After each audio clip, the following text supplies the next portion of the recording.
From a bedroom comfort perspective, here is what matters most.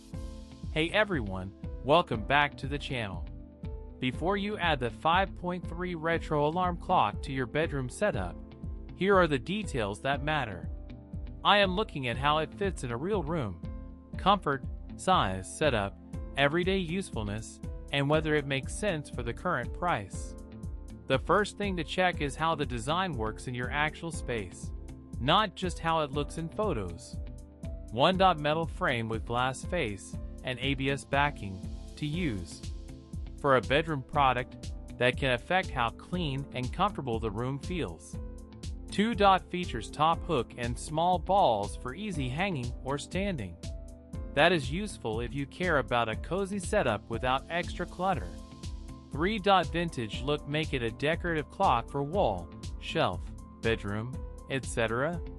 It also matters for daily use, because small details are what you notice over time.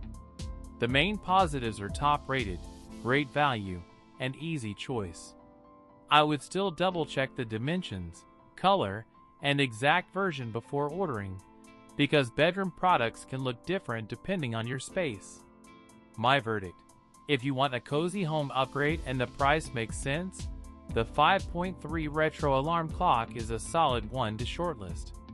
As always, links in the description. 1. If this review helped, please like the video, subscribe for more honest reviews, and share it if you liked the video.